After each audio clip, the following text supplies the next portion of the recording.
مختصر سی محفل ہے، اس میں عرض کروں گا کہ ایمان ہے کیا؟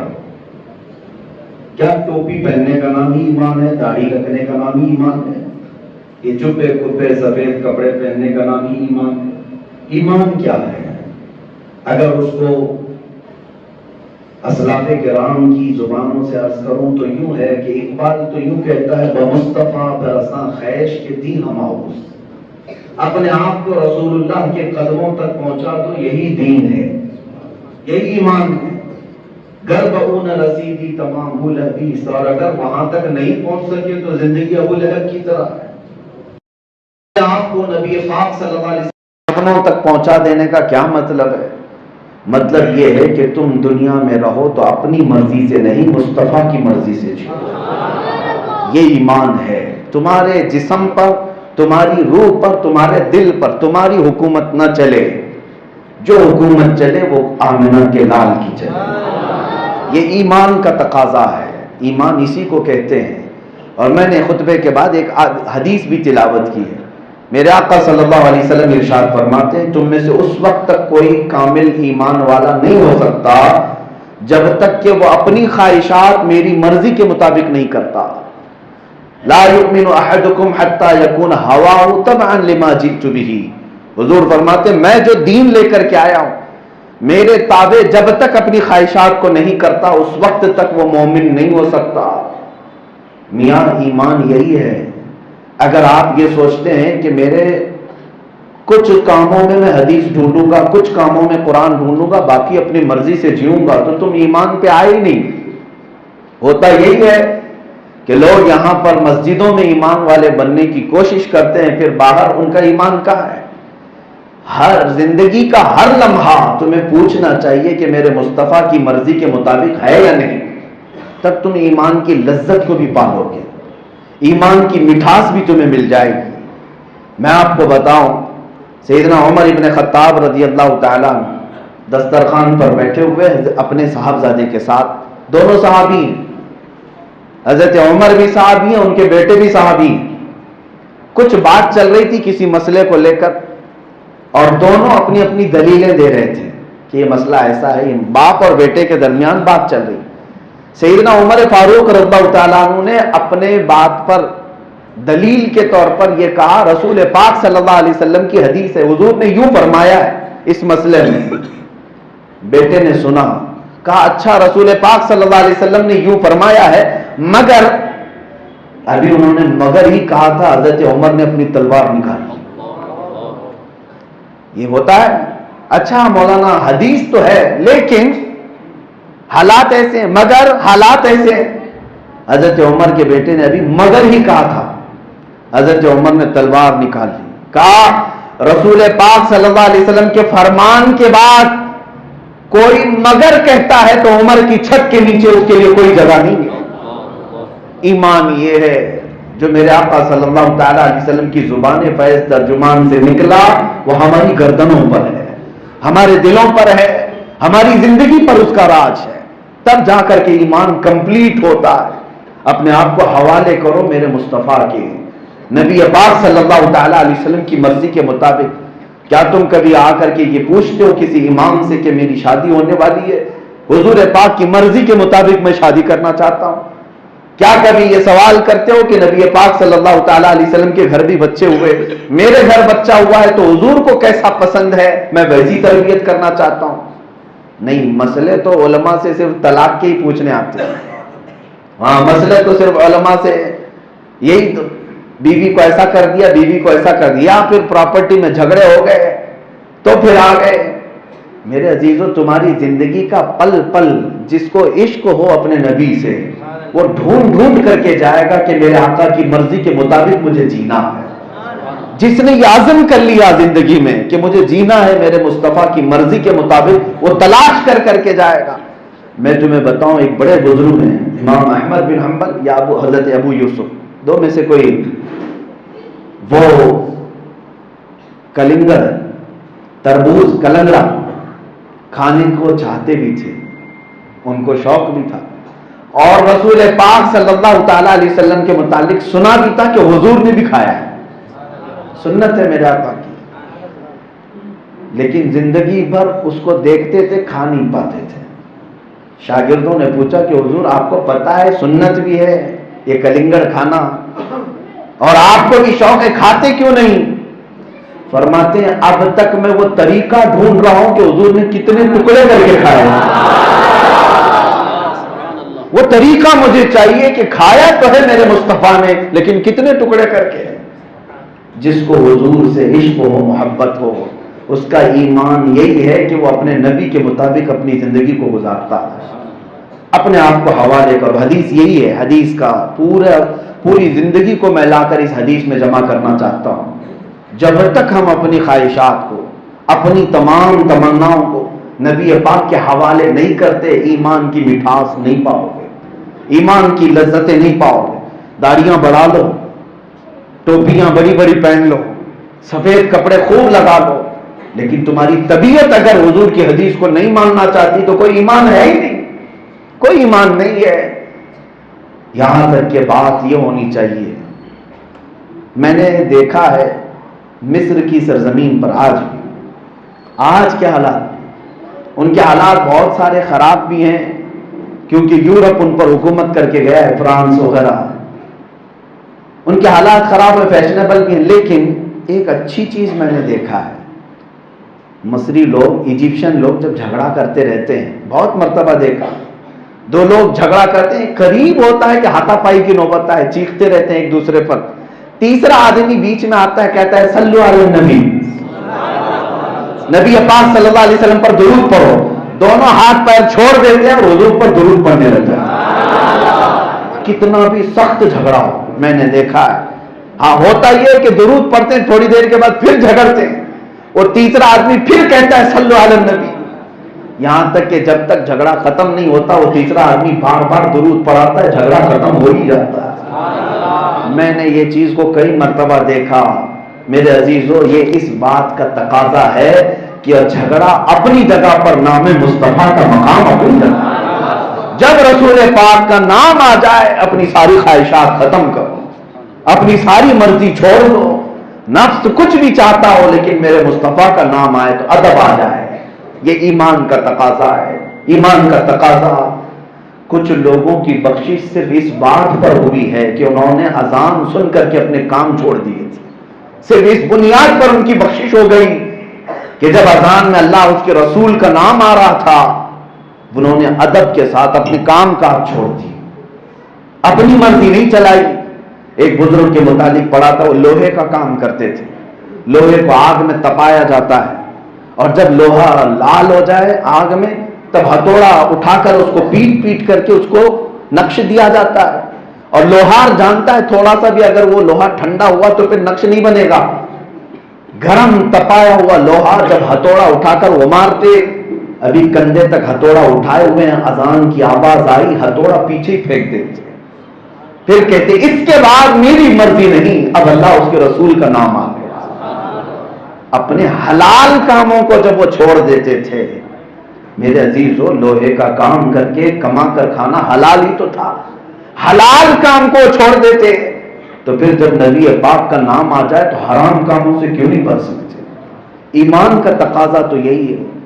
جو حضور کی محبت کا دعویٰ کرتے ہیں انہیں چاہیے کہ میں انہیں مصطفیٰ کے نام کا واسطہ دیتا ہوں، آؤ حضور پاک صلی اللہ علیہ وسلم کو جو چیز پسند نہیں اسے چھوڑ دو، حضور پاک صلی اللہ تعالیٰ علیہ وسلم کی مرضی کے مطابق جتنا ہو سکے اپنے آپ کو حوالے کر دو، نبی کے حوالے کر دو، پھر اپنی زندگیوں کا لطف تو دیکھو، مزے تو دیکھو۔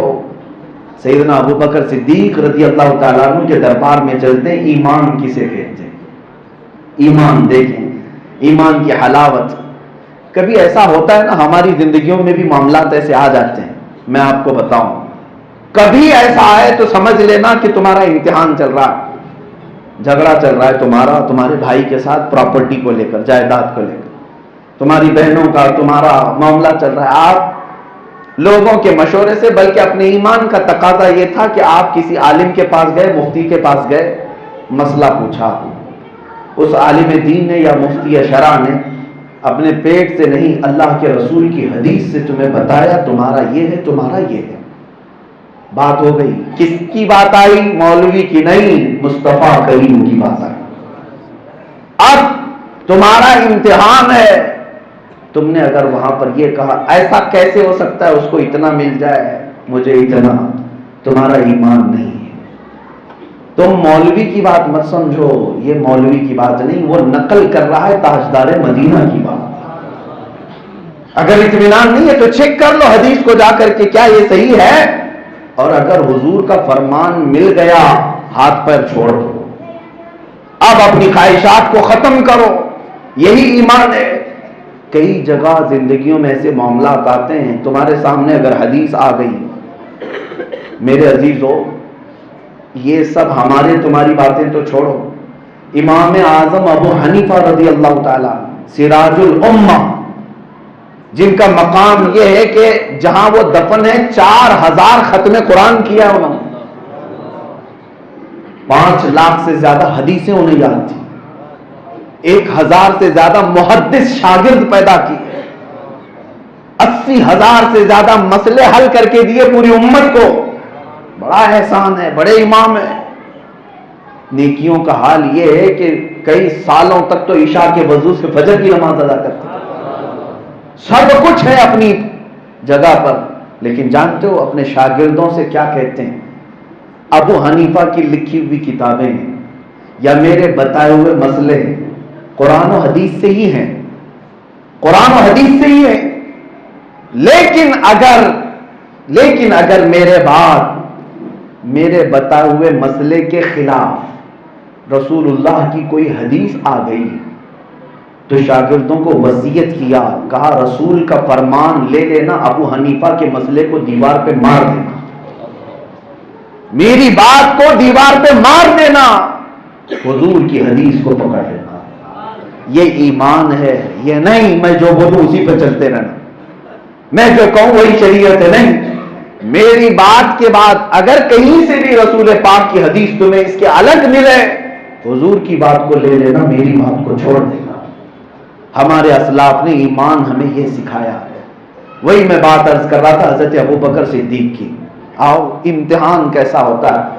حدیبیہ کے موقع پر حضور پاک صلی اللہ علیہ وسلم 6 ہجری میں 1400 صحابہ کو لے کر عمرہ کے لیے جا رہے ہیں، سب احرام پہنے ہوئے ہیں، لیکن مکہ والے 35 کلومیٹر دور ہی حضور کو صحابہ کو روک دی کہ ہم آپ کو مکہ میں داخل ہونے نہیں دیں گے، نہ عمرہ کرنے دیں گے، نہ طواف کرنے دیں گے، کچھ نہیں.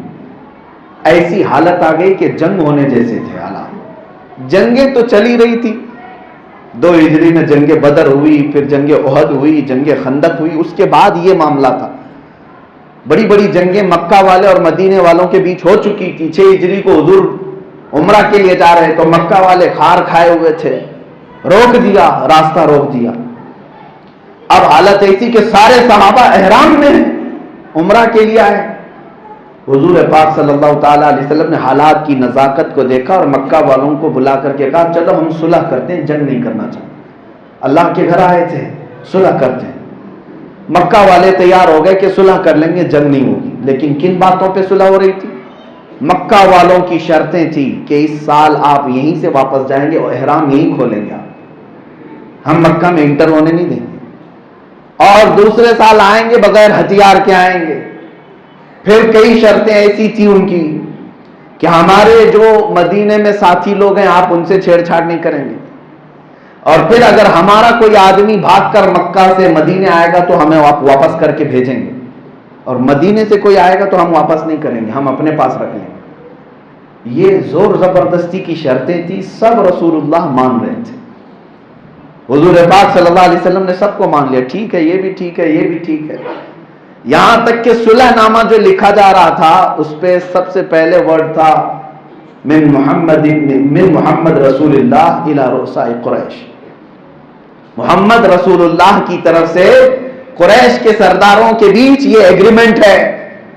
اس پر بھی انہوں نے آبجیکشن کیا، کہا ہم اللہ کا رسول آپ کو نہیں مانتے، یہ لفظ ہٹا. حضرت علی رضی اللہ تعالیٰ عنہ لکھ رہے تھے، وہ چھوڑ کر اٹھ گئے کہ اس کے آگے میرا نہیں ہوگا. رسول اللہ کا لفظ ہٹانے کے لیے کہا. نبی پاک صلی اللہ علیہ وسلم نے خود ہٹایا، محمد ابن عبداللہ لکھا گیا. یہ سب حالات امتحان حضور پاک صلی اللہ علیہ وسلم کر رہے ہیں، صلح کر رہے ہیں، بظاہر ایسا لگ رہا ہے کہ جھک کر کے مان رہے ہیں، دب کر کے مان رہے ہیں۔ اس میں سب سے زیادہ بے چینی اور بے قراری سیدنا عمر ابن خطاب کو تھی۔ سارے صحابہ خاموش تھے، حضرت عمر آئے، پوچھنے لگے یا رسول اللہ کیا ہم حق پر نہیں ہیں؟ حضور نے فرمایا عمر کیوں نہیں، ہم حق پر ہیں۔ کہا پھر آپ جنگ کی اجازت دیجیے، ابھی ان مکہ والوں کو ان کی اوقات بتاتے ہیں۔ ہم 313 تھے تب ان پر بھاری تھے، آج ہم 1400 کی تعداد میں۔ رسول پاک صلی اللہ علیہ وسلم نے فرمایا عمر میری آنکھیں جو دیکھ رہی وہ تم نہیں دیکھ سکتے، آج جنگ کا ماحول نہیں ہے۔ حضرت عمر رضی اللہ تعالیٰ عنہ پھر کہنے لگے یا رسول اللہ اجازت دیجیے، اجازت دیجیے، جنگ چاہتے تھے حضرت عمر، حضور نے منع فرمایا میں صلح کر رہا ہوں۔ اب حضرت عمر کئی جگہ گھوم رہے تھے صحابہ کے پاس، اور صحابہ سے کہہ رہے تھے کہ چلو حضور کو مناتے ہیں۔ اخیر میں وہ آئے حضرت ابو بکر صدیق کے پاس، اور کیونکہ حضرت ابو بکر صدیق رضی اللہ تعالیٰ عنہ حضور کے بہت قریبی مشیر ہیں، مشورہ حضور اکثر ان کا قبول فرماتے، رد نہیں کرتے۔ حضرت عمر ان کے پاس گئے، کہا ابو بکر آپ کو پتہ ہے رسول اللہ کیا کر رہے ہیں؟ رسول پاک صلی اللہ علیہ وسلم صلح کر رہے ہیں۔ حضرت ابو بکر نے کہا ہاں میں دیکھ رہا ہوں وہ صلح کر رہے ہیں۔ حضرت عمر نے کہا ان کافروں کی اوقات کیا ہے جو ہمیں اتنا دبا کر کے وہ صلح کر رہے ہیں؟ آپ چلیں رسول پاک صلی اللہ علیہ وسلم سے عرض کریں کہ جنگ کی اجازت دی جائے۔ جب حضرت عمر کی آواز بڑھنے لگی، حضرت ابو بکر گھوم گئے، ان کے کندھوں کو پکڑ کر کے ہلایا زور سے اور کہا الزم غرضک یا عمر، اے عمر اوقات میں رہ کر بات کرو، کسی ایسے ویسے نے یہ فیصلہ نہیں لیا، یہ اللہ کے رسول نے فیصلہ لیا۔ یہ ایمان ہے، حالات چاہے کچھ بھی کہہ رہے ہوں، میرے مصطفیٰ نے اگر صلح کہا ہے تو اللہ کی طرف سے یہ فیصلہ ہے۔ حضرت عمر نے کہا، حضرت ابو بکر نے جو جھنجھوڑا، حضرت عمر کہتے ہیں اس کے بعد پھر میرے دل میں ایمان راسخ ہو گیا۔ ایمان اسی کا نام ہے جو رسول کہہ دیں وہی شریعت ہے۔ ما آتاکم الرسول فخذوہ وما نہاکم عنہ فانتہوا، قرآن کہتا ہے رسول جو تمہیں دے دیں وہ لے لو، جس سے روک دیں اس سے رک جاؤ، اسی کا نام ایمان ہے۔ یہی ایمان ہے۔ ایک دو واقعات نہیں، ہزاروں واقعات ہیں۔ اپنی خواہشات کو ترک کر دینا، اپنی مرضیوں کو ختم کر دینا، یہی ایمان ہے۔ حضرت انس رضی اللہ تعالیٰ عنہ حضور پاک صلی اللہ تعالیٰ علیہ وسلم کے کم عمر صحابہ میں سے ہیں۔ ان کی عمر تو چھوٹی تھی، لیکن یہ شراب کے قہوہ خانوں میں کام کیا کرتے تھے، شراب سپلائی کرنے کا، جیسے چائے کے ہوٹلیں ہوتی اس طرح شراب کی تھی۔ ابھی حرام نہیں ہوئی تھی شراب، سب لوگ شراب پیتے بھی تھے، دھیرے دھیرے حرام ہوئی۔ حضرت انس کہتے ہیں میں پیالے بھر بھر کر کے لوگوں کو دیتا تھا۔ ایک شام لوگ بیٹھے ہوئے تھے اور شراب کے پیالے سپلائی ہو رہے تھے، میں شراب کے پیالے بھر کر دے رہا تھا، اچانک مدینے کی گلیوں میں آواز آئی یا ایھا المسلمون قال رسول اللہ صلی اللہ علیہ وسلم حرمت الخمر، اے مسلمانوں اللہ کے رسول کا فرمان ہے کہ آج سے شراب حرام ہے۔ ایک منادی اعلان کر رہا تھا۔ حضرت انس کہتے ہیں جیسی وہ آواز آنے لگی سب کے ہاتھوں سے پیالے گر گئے، سبوں نے اپنے ہاتھوں سے پیالے چھوڑ دی، جس کے لبوں تک کوئی پیالہ لگا تھا وہیں سے وہ ہٹا کر پھینک دیا۔ حضرت انس کہتے ہیں مٹکے جو شراب کے بھرے ہوتے 50 سال پرانی شراب ہوتی، جس کی مکہ والے حفاظت کرتے، مدینے والے پورے لوگ حفاظت کرتے تھے۔ 50 سال پرانی 60 سال پرانی شراب پینا ان کا فخر تھا۔ مٹکے یوں توڑے جا رہے تھے، یوں توڑے جا رہے تھے۔ حضرت انس کہتے ہیں اس دن میں نے دیکھا مدینے کی ساری نلیاں، سارے گٹر صرف شراب سے بہ رہے تھے، سبوں نے گھر سے لا لا کر کے پھینک دیا۔ کیوں؟ اس لیے کہ رسول اللہ کا فرمان۔ اب اس کے بعد ہماری مرضی نہیں، ہماری خواہشات نہیں، ہمارے اپنی تمام تمنائیں نہیں، اسی کا نام ایمان ہے کہ جب میرے آقا کا فرمان آ گیا اپنی خواہشات۔ دیکھو وہ صحابہ کس کی بات پر، کس کی بات پر؟ کوئی منادی اعلان کر رہا ہے نا، اعلان کر رہا ہے، وہ یہ تو سوچتے اچھا انہوں یہ اعلان کر رہے ہیں گلی میں، آج کا آج پی لیں گے، جا کر حضور سے بات کریں گے، بعد میں چھوڑ دیں گے، توبہ کر لیں گے۔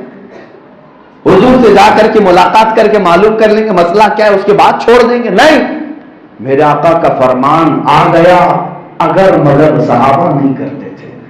یہی ان کے ایمان کا خاصہ تھا، اور قرآن نے اسی کی تعریف میں بیان کیا کہ جب ان کو کوئی حکم آتا تو وہ اگر مگر نہیں کرتے تھے۔